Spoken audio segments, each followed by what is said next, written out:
여러분의 일생의 최대의 위기가 언제였습니까? 이제 한 20여 살 지내면서 20여 년 동안 살아가면서 내 인생의 가장 큰 위기가 언제였었나? 저도 이 설교를 준비하면서 내 인생의 가장 큰 위기가 언제였었나? 군대 갈 때일까? 아니면 군대에서 훈련 마치고 밤에 깜깜한데 야간 열차를 타고 논산에서부터 그냥 한없이 북으로 올라가서 저기 설악산 옆에 향로봉에 있는 12사단 최전방 철책 근무를 갖다 들어갈 때 그때가 최악 위기였었나? 아니면 처음으로 RCT 훈련을 한다고 100km 행군을 한다 그러는데 그 훈련 뛰기 전에 정말 막 떨리는 가슴으로 훈련을 시작하려고 할 때 그때가 위기였었나? 또 결혼해서 살아가면서 너무나 힘들고 어려운 그런 삶 가운데 그때가 위기였었나? 아니, 회사를 다니다 그만두고 일원 한 푼 없이 신학을 한다고 뛰어들었을 때 도와주는 사람도 아무도 없고 함께 할 사람도 없을 때 그때가 위기였었나? 또 자녀들을 낳고 키우면서 여러 가지 힘들고 어려운 그런 삶의 과정과 개척교회 하면서 너무 힘들고 어려울 때 그때가 가장 큰 위기였었나? 어떤 걸 내 인생의 가장 위기라고 얘기할까? 생각을 해봤어요. 근데 가장 큰 위기는 그러한 삶 가운데에 내게 닥쳐오는 그 고난의 시기가 가장 큰 위기가 아니라 하나님을 잃어버렸을 때가 가장 큰 위기라고 생각이 드는 거예요. 지금은 예전보다 더 많은 것을 갖고 있지만, 더 많은 것을 누리고 있지만, 내 마음 가운데에 예수님을 잃어버리게 되면 그때가 가장 큰 위기구나 하는 것을 깨닫게 됩니다. 여러분들도 군에 오셔서 이렇게 부모 형제를 떠나서 또 삶 가운데에 여러 가지 하고 싶은 건 마음대로 하다가 군에 와서 참 힘들고 어려운 이때 여러분들의 가장 큰 그 위기의 때라고 생각할 수도 있겠지만 내 마음속에 여러분의 마음속에 예수님이 함께 하시고 그분과 함께 한다면 그때는 위기가 아니라 축복의 행복한 시기인 것을 믿으시기 바랍니다. 할렐루야. 네. 오늘 말씀 가운데서 성경에 위기가 언제 찾아오는가 하는 것을 한번 생각을 해봤습니다. 위기는 언제 오는가? 사람들이 잘 나갈 때, 높아졌을 때, 아무것도 두려운 게 없을 때, 그때 위기가 오는 것 같아요. 요셉이 꿈을 꿨습니다. 볏집이 가운데 있는 자기에게로 다 절하는 모습을 꿨어요. 또 그 다음에 또 꿈을 꿨는데 해와 달과 별들이 다 자기에게 절하는 걸 꿨어요. 야, 이게 무슨 꿈이냐? 부모와 형제들이 나를 향해서 다 절을 하는구나. 내가 높아지겠구나. 그러면서 형제들에게 자랑을 했어요. 그 이후에 요셉은 형들에게 팔려서 애굽의 종으로 되는 그런 위기를 맞게 됐습니다. 그러나 요셉은 종살이를 하고 또 감옥에 끌려가고 할 때도 그는 위기의 순간으로 낙심하고 슬퍼하지 아니하고 그 시간에 하나님을 바라보고 하나님과 동행함으로 요셉은 그 시간이 하나님으로부터 복을 받는, 많은 사람들도 요셉을 보면서 야, 저 사람과 하나님이 함께하는구나 하는 것을 깨달아 알 정도의 그러한 행복하고 기쁨, 그러한 시간을 그 당시에 보내게 됐습니다. 다윗도 마찬가지입니다. 다윗도 골리앗과 싸워서 이기고 많은 사람들이 다윗 최고다, 다윗 우리 영웅이다 막 칭찬해서 너무나 행복하고 좋을 것 같았는데, 그 시간 이후에 사울 왕이 다윗을 시기하여서 또 견제하기 위해서 다윗을 죽이려고 10여 년 동안을 다윗을 쫓아다녔어요.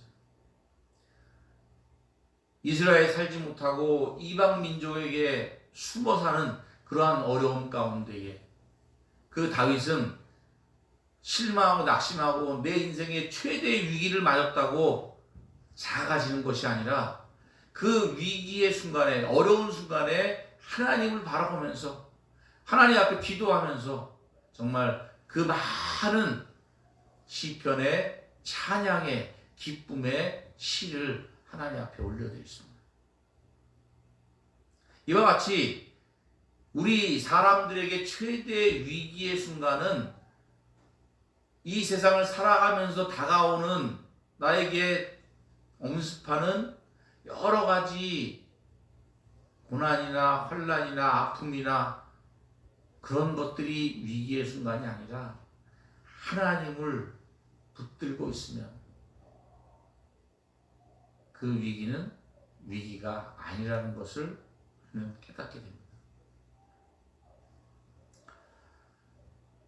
모세도 이스라엘 백성들을 애굽에서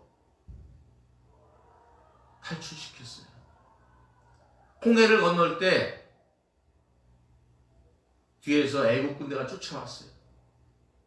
백성들은 너무나 무서워서 모세를 원망하고 하나님을 원망했어요. 그러나 하나님께서 그 홍해 바다에서 이스라엘 백성들은 무사히 건너게 하시고, 뒤쫓아오던 애굽 군대는 다 물에 빠져 죽게 만드셨어요. 얼마나 신났을까요? 얼마나 행복했을까요? 야, 우리를 쫓아오던 우리의 원수들이 다 물에 빠져 죽었구나. 야, 우리 이제는 행복하게 잘 살 거야. 이렇게 생각했을 때 이스라엘에 큰 위기가 왔습니다. 그 이후의 삶은 40년 동안 광야에서, 사막에서 정말 헐벗는 배고픔과 추위와 더위에서 시달리는 그런 생활을 할 수밖에 없었어요.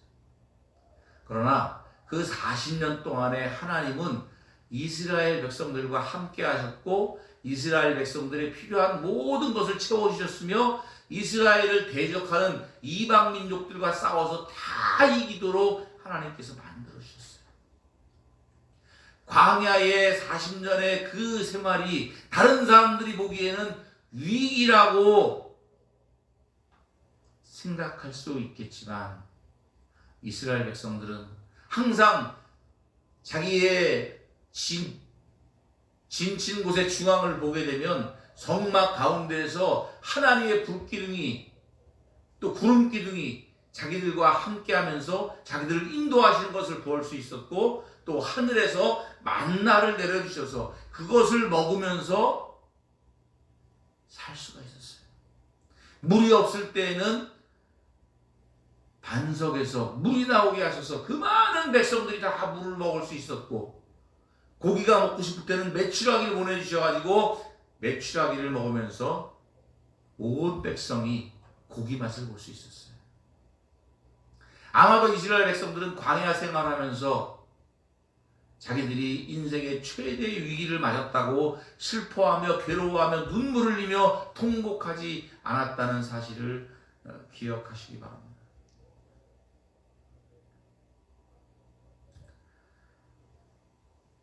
말씀을 준비하면서 지금 살아가고 있는 이 현대 우리들 큰 위기 가운데 있다고 생각을 했습니다. 역사상 이렇게 온 세계가 하나님 앞에 예배드리는 것, 교회에 모이는 것이 중단된 사례가 없었어요.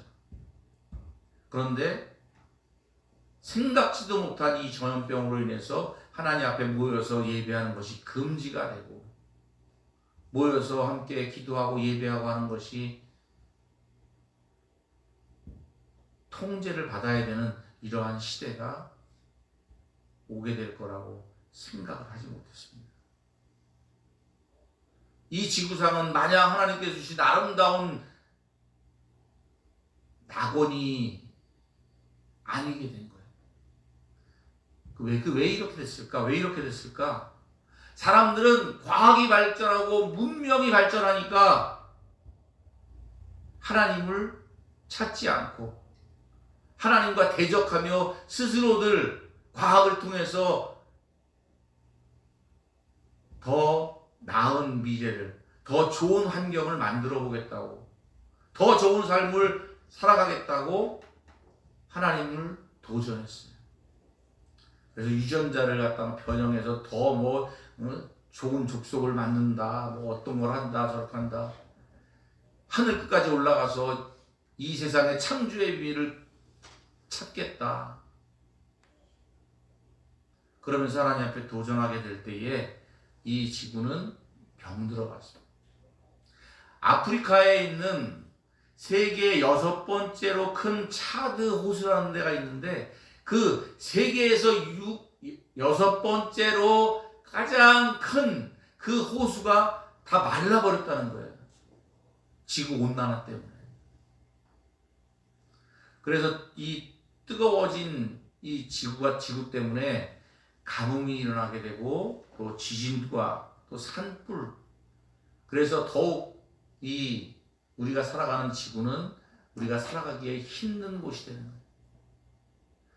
북극과 남극에 있는 빙하가 녹기 시작하면서 그 속에 있던 바이러스들이 깨어나게 되고, 앞으로는 과학자들이 지금 우리가 겪고 있는 코로나보다 더 무서운 감염병들이 생겨날지 모른다고 다들 걱정하고 있습니다.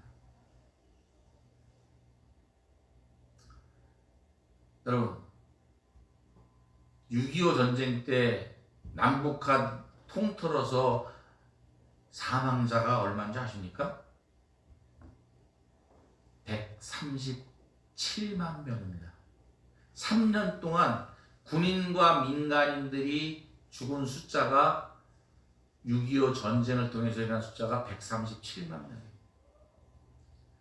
그런데 이 감염병 코로나19를 통해서 지금 1년도 안 됐는데 1년 가까이 돼가지고 지금 현재 지구상의 코로나로 인해서 죽은 숫자가 124만 명이에요. 124만 명.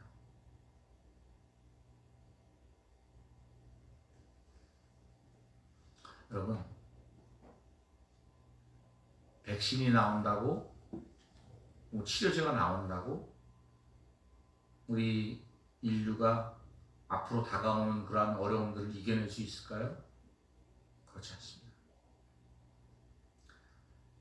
하나님께서 만들어 놓은 이 땅에 살아가고 있는 우리들, 하나님의 자녀들, 이 땅의 모든 사람들이 하나님께로 돌아오게 하시려고 하나님은 우리들에게 이러한 시련을, 고난을 주시는 것을 믿습니다. 저와 여러분 모두 온 땅의 모든 민족들이 하나님께로 돌아올 수 있도록, 하나님께 돌아가자고 전할 수 있는 저와 여러분 되시기를 주님의 이름으로 축복합니다. 네, 여러분의 살고 있는 생활관에서 또 부모 형제들에게 이 어려움을 극복할 수 있는 것은 하나님께 돌아가는 것밖에 없다. 예수를 전하는, 하나님의 말씀을 전하는 저와 여러분 되시기를 주님의 이름으로 축복합니다.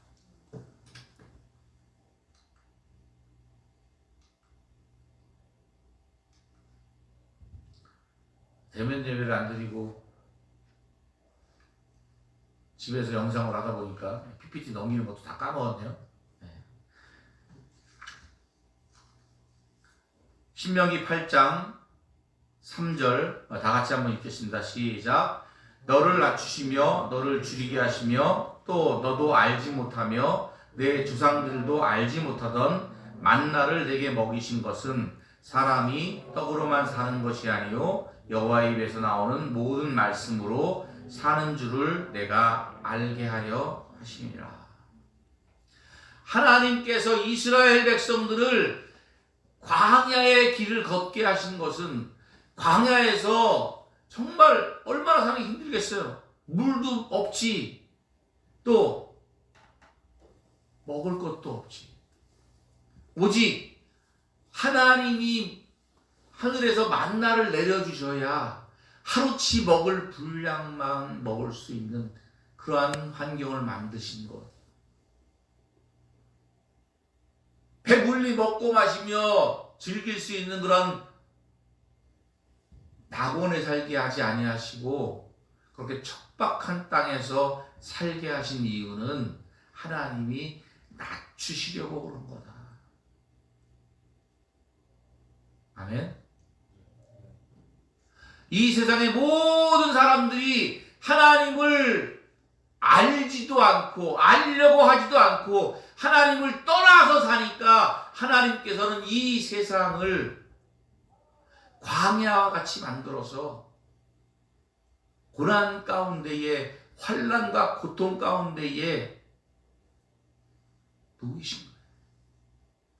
그래서 사람의 힘으로 사람의 능력으로 살 수 있는 것이 아니라 우리가 빵으로만 살 수 있는 것이 아니라 하나님의 입에서 나오는 말씀으로 사는 거야.